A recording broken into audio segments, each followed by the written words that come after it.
condition. Must be the same strain. This sickness moves faster than influenza. I cannot enter.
These scowls can be so ferocious. I'm not sure I can defeat them without becoming stronger. To drink blood is so tempting.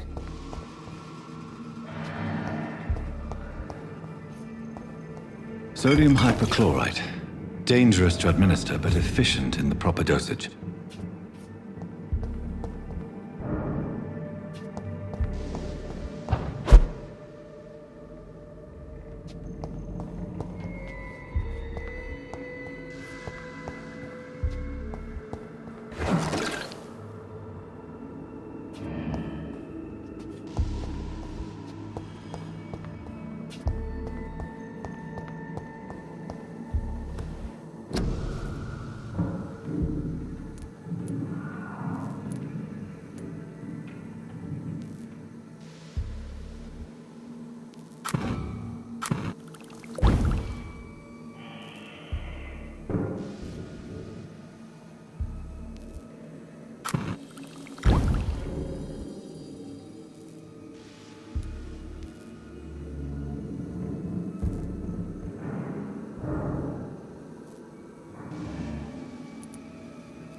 never ceases to amaze me how you, the dead, seem peaceful and lost at the same time.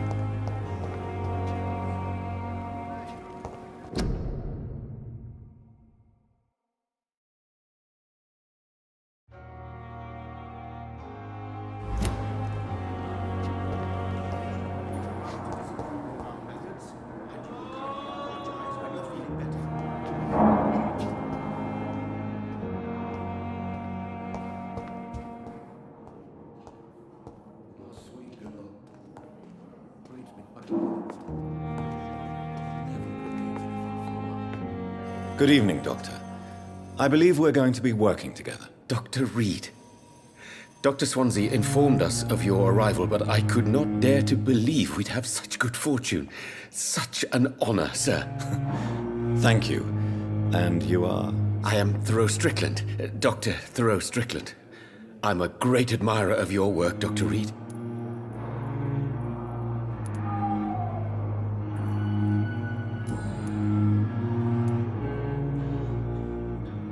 Please, could you tell me something about yourself? I'm a great admirer of your work concerning blood transfusion, Dr. Reed. I run my own experiments. I'm convinced it's the future.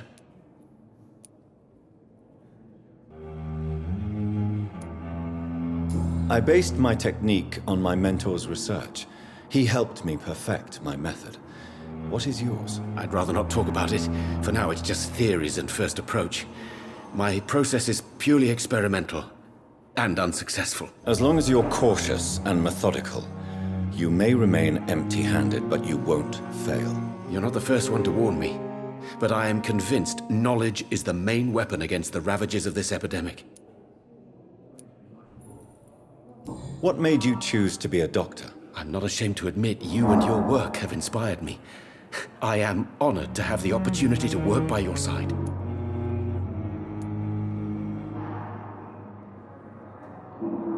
It's always a pleasure to share scientific and medical knowledge with someone eager to learn. I'll be glad to help you if I can. This epidemic may be the century's most terrible disaster, but I'm convinced that we, as doctors, are the only ones able to defeat it.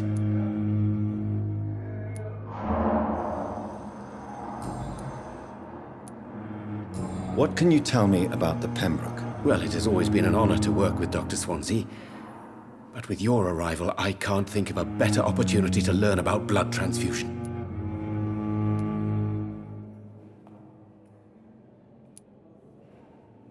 Do you need help with anything in particular? Well, yes, maybe. I'm waiting for a batch of products I ordered for my personal research, yet my supplier seems to have vanished. Do you want me to play the errand boy for you? Oh no, Dr. Reed. But if you went personally to his shop, what with your reputation and all, he wouldn't dare to refuse the products I need. I see. Well, give me the address, for I may pass by if I have time.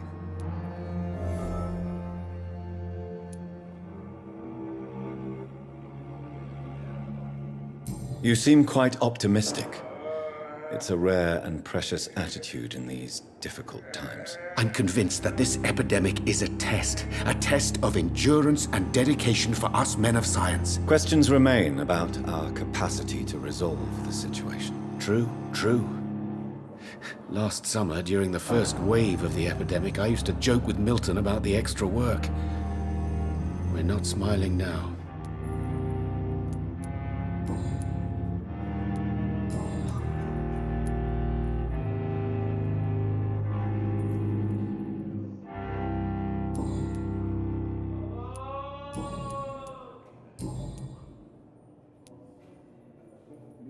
Tell me more about your willingness to experiment with new medical techniques. Harvey Fiddick is a patient suffering from a severe injury that could cripple him if not treated correctly. I'm convinced your blood transfusion technique could help him. What is it you really want? To save him, or to prove your point? Fair question. I want nothing but to save my patient, Dr. Reed.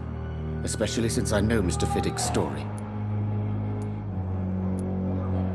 Tell me Mr. Fiddick's story. Our first diagnosis was compromised because Mr. Fiddick lied to us about the real origin of his injury. He first claimed it was an accident. But why would he hide such crucial information from us? Because he is a proud father. ashamed of putting his children at risk because of his own negligence. This personal involvement could also appear to be a lack of impartiality. You must know that a good surgeon must remain neutral. I agree. But that does not excuse Dr. Aykroyd's behavior, a man who did not even take time to converse with his patient. Do you think keeping his distance was a mistake? All I know is that I'm taking care of human beings with desires, hopes, and fears. Not some biological machine comprised of blood, bones, and flesh.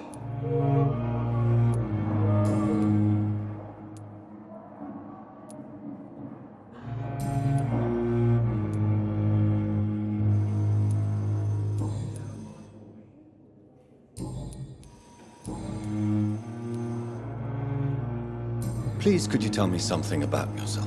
I'm a great admirer of your work concerning blood transfusion, Dr. Reed. I run my own experiments. I'm convinced it's the future.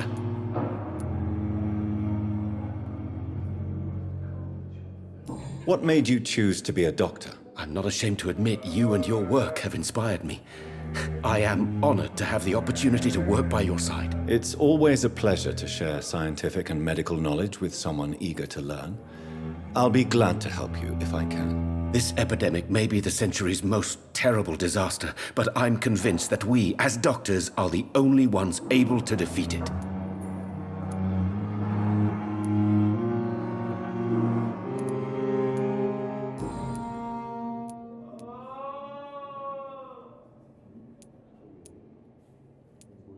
Please, could you tell me something about yourself? I'm a great admirer of your work concerning blood transfusion, Dr. Reed. I run my own experiments. I'm convinced it's the future.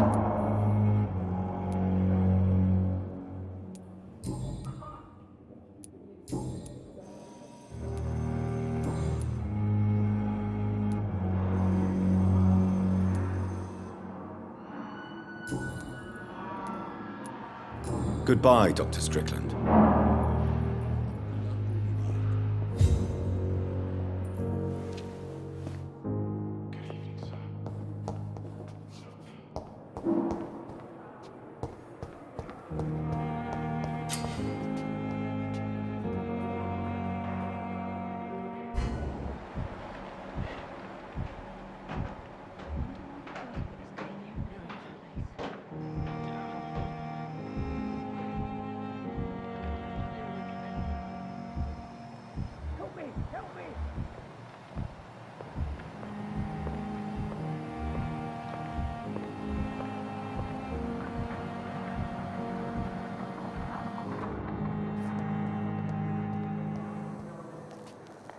Good evening, miss.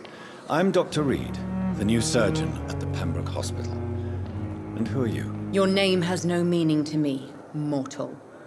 You're nothing but dust blown by the winds of eternity. I beg your pardon? What are you begging for, mortal? My clemency? Well, tonight maybe I'm inclined to mercy. You'll never forget the night you met Thelma Howcroft. You keep calling me mortal. Why is that? And if I'm mortal, what are you? Well, Dr. Reed, if you must know, I'm a vampire.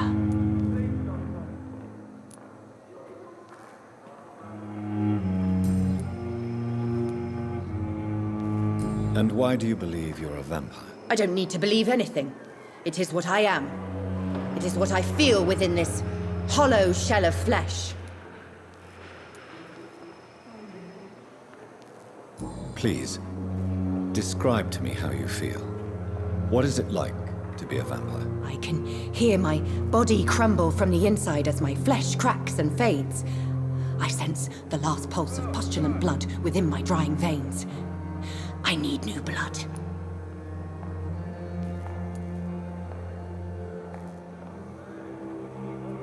I see. Have you ever heard of Cotard's syndrome, Miss Howcroft? Never. It's a mental illness discovered by a French neurologist named Jules Cotard. The affected patients are delusional. They believe that they are putrefying, that they are dead, a ghost or a ghoul, or in your case, a vampire. Delusional, you say? Oh, sad and petty mortal. You can't even begin to understand the concept of immortality. And you think it is I who am delusional. I'm assuming you must be a patient here. Am I right, Miss Howcroft? It's only a cover. To hide from my enemies. I can leave whenever I want. As a woman, a spirit, fog, or bat. Who are these enemies you mentioned? Can you describe them? I cannot say for sure. But I sense their eyes on me from nearby. I feel them watching me every time I visit the garden near the morgue. The staff here are not your enemy. They're here to help you, to care for you. I'm not speaking of the doctors in white. I'm speaking of the men and women who hunt me. For I am a vampire! I see. Don't worry. These people will not find you here. I'll personally make sure they leave you alone. Thank you, mortal. But do not interfere with them, for you are no match for those that hunt me.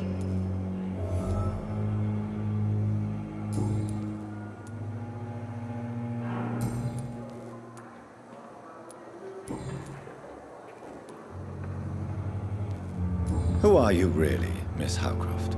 I mean, apart from being a vampire. Is that not enough for you, puny mortal? What do you require? Proof of my powers? I'm curious to know who you were before becoming a vampire. It was such a long time ago, I don't remember. Centuries of unholy life can have strange effects on one's minds, you see?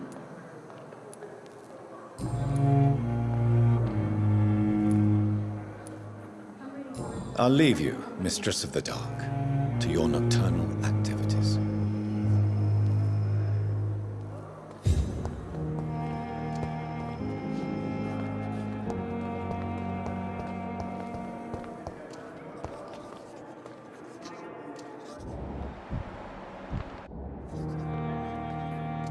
Good evening, nurse. Good evening, Doctor. I don't think we've been introduced yet.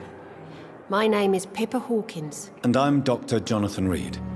Dr. Swansea has recently offered me a position in this hospital. Well, it's a euphemism that your help will be appreciated, Doctor.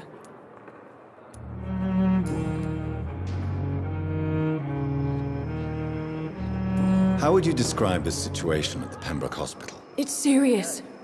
The flu is wreaking havoc amongst the staff and patients. We are running out of everything. Nurse Hawkins, the Spanish flu won't last forever. Even the Black Plague didn't kill everyone. I wish I could believe you. But what if this epidemic was worse? What if in the end, nobody was spared? You must get a hold of yourself, nurse. Sorry, I'm exhausted. No one has any idea when this epidemic will be over.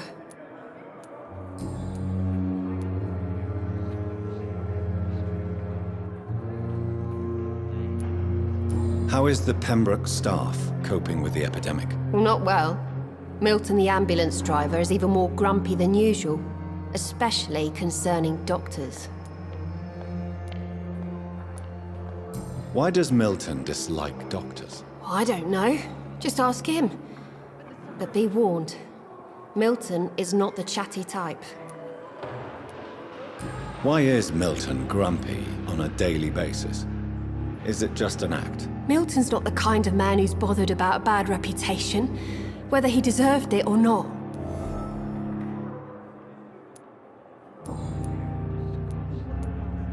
How long have you been a nurse? Or long enough to see that the epidemic is winning. And no matter how qualified you are, don't tell me you'll change that. You'd be surprised what dedication can achieve, Nurse Hawkins. In medicine, sometimes we're just a test result away from a miracle. Sorry, Doctor. I don't want to sound bitter, but I'm just too tired to give a pep talk like Nurse Brannigan.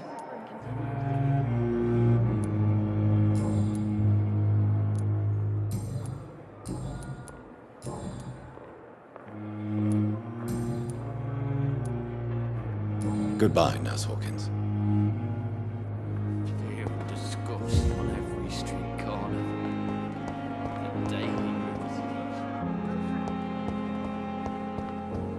I wish I could be sick again.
Good evening, sir.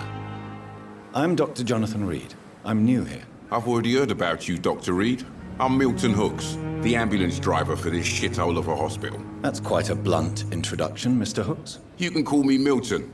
I like to speak my mind, Dr. Reed. Perk of the job. Don't judge me, and I won't judge you. I'm not sure I understand what you're talking about. Well, I'm no doctor, but I'm pretty sure a gun can't be used as a surgical instrument. You have a keen eye. I learned to shoot during the war, and have carried one ever since. Old habits die hard. No need to explain, Dr. Reed. And if you ever need a better gun, remember, I may have something for you.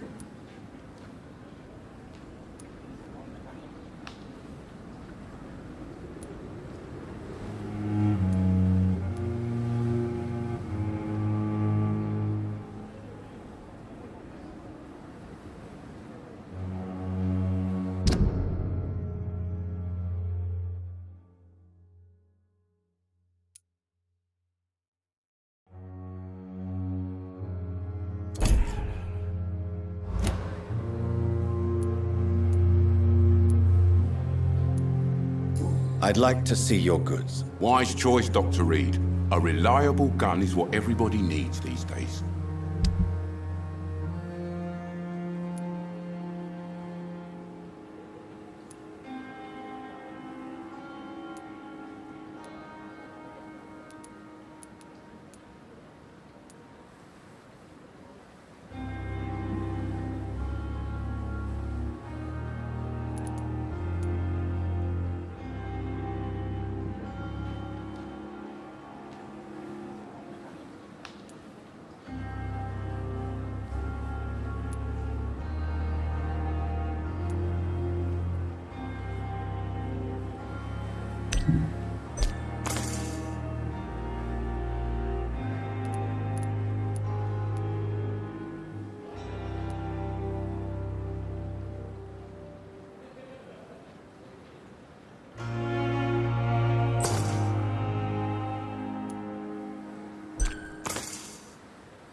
Good evening, Milton. Good evening, Doctor. Still trying to save lives?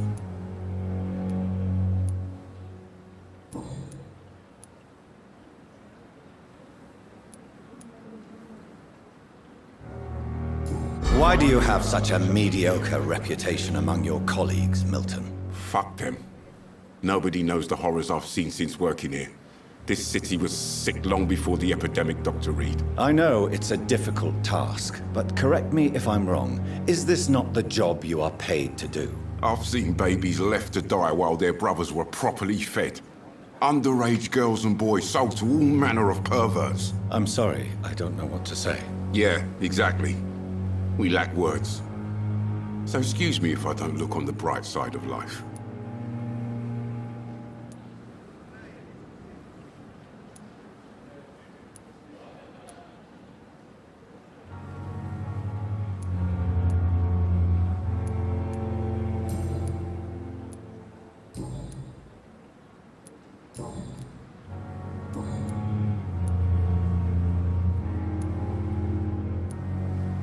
How is the situation around here? You want to hear the situation is all right? It's fucking awful. We lack everything, and it's getting worse every day. So what do you do exactly in this hospital? Apart from smuggling guns, I mean. I've been an ambulance driver since... too long, I guess. I bring sick people here night and day. It's a dirty job, but I get it done. Most of the time.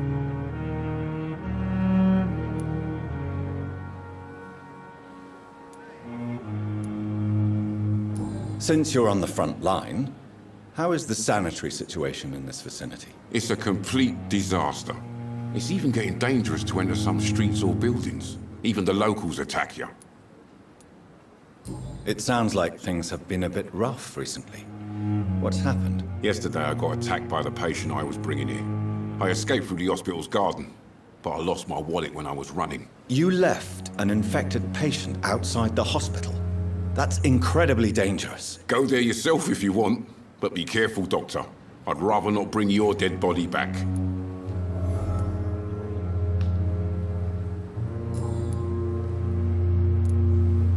Are you really smuggling weapons through the hospital? And why not? I've already been attacked by patients, you know. And by gang members willing to steal my money. But you're not defending yourself.